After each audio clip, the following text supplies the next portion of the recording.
If you're just starting out your YouTube channel, you should keep it a secret, and here's why. In this video, we'll talk about some ways that you can show your results instead of telling people what your plans are. So I'm a month and a half in or 2 months in, and I haven't even told anybody about my YouTube channel. I've told maybe one or two people. Obviously my wife knows, but I don't tell my friends and family about the YouTube channel or the plans I have for it or anything like that. And the reason why is because people will tend to doubt you or kind of try to convince you on why you shouldn't do stuff. People don't really have the same understanding or ambition, or they might just not have the same passion as you about something. So it's kind of like the whole thing about your parents wanting you to be a doctor or something like that. But if that's not really what you want to do, then is it going to be the right thing for you to do? Sometimes this can lead to some unsolicited criticism or advice that really could probably hurt you in your journey more than help you. And they could affect your mindset and the way you think about it. It could change your entire mind, to be honest. You could get those doubts about, is this really right for me, or should I really do this? And you'll start to lose faith in yourself. And I've talked about this before. That faith that you have in yourself, it could be pretty small, and you need to build that up. You need to understand that this is something that you are able to do and that you can do. And the more that you understand that, the easier the actions will be to take. It's easier to do something when you understand why you're doing it and what you believe about it. It's easier to put those things into practice. So those negative things, they can create insecurities in you and really disrupt everything you're trying to do. And this will keep you going the wrong direction, and instead of the way that you should be going, which is building your confidence up and getting more comfortable with what you're doing. And when you're doing that kind of stuff, it can really derail you on your vision. So the nice thing about this is after you do get some momentum and you start to do well, you will start to gain your confidence. And if you don't have those external sources holding you back from what you want to do, it's a lot easier to accomplish those things. And you really want to focus on building that strong foundational belief. I think that's the main part of doing this. When I started, I had a belief that I could do it, but for a long time I didn't do it because I guess I just didn't believe enough that it could be possible. But the more I thought about it, I convinced myself to do it. And when I did, I made sure that I wasn't going to tell anybody else, because there's no point in telling somebody that you're doing something. If they don't agree with it, they're not going to tell you, oh, that's great. Well, they might. My mom tells me everything I do is great. So, there's other people, though, they just don't understand what you're trying to do, what you're trying to accomplish, what your goals are. I had a friend that I was talking to about this, and I kind of told him my vision of it, and he kind of discouraged me from pursuing it, to be honest. And he said, well, that sounds fun or whatever, but I guess doing YouTube or doing any kind of social media or brand building, it's not something that people really understand, and it's not traditional mindset. It's not taught in school. Actually, I think some of the schools are starting to build curriculums around that type of stuff, is what I've heard.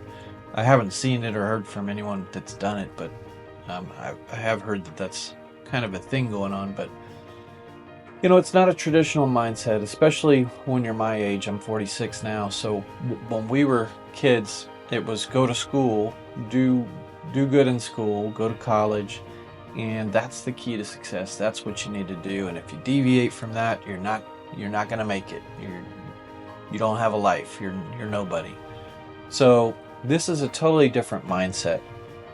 And having this criticism really can hurt your journey. And if you understand what the benefits are, especially, I mean, even if you're just doing it for fun or for a hobby, it could be a great hobby. It could help you develop your hobby or stay motivated in your hobby or whatever. If there's reasons that you have for doing it, I don't understand why somebody else should tell you you can't do it. So those factors are really, I think they're detrimental to your journey, the potential that you have. And the cool thing is it's going to take a while for you anyway. So if you show them a video that's early on, one of your first videos, they may laugh at it, even, maybe not out loud to you, but they're going to just kind of, they could think less of you too. They might think, oh, well, he's not doing so good there. I don't know.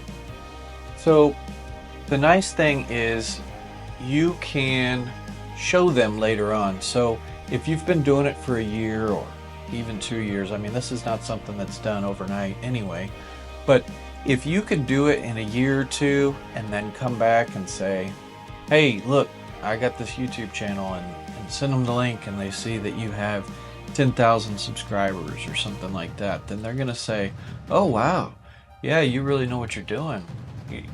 You're pretty good at that, or that's cool. You get a lot better reaction, you get better support. Oh, that's awesome. How can I do mine? Or what tips do you have for me? Or blah, blah, blah. How long did it take you? Are you making money? All those types of questions.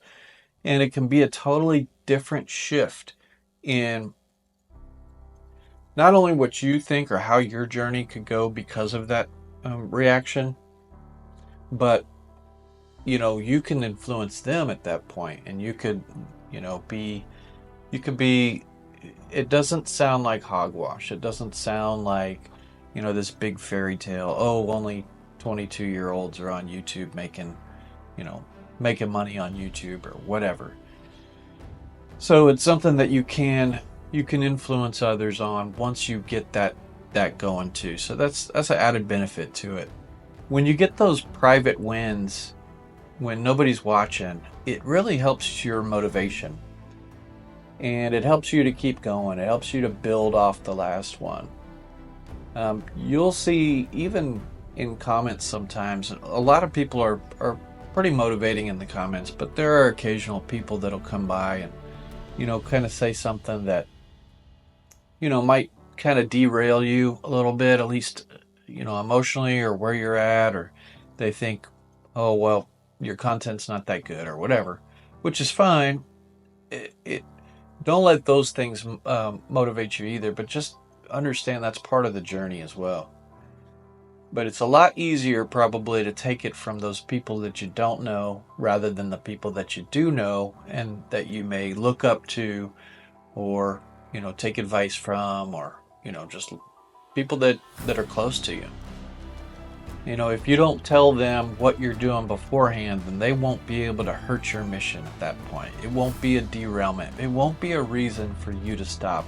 And it'll be one more factor that you can take out for failure, for you failing.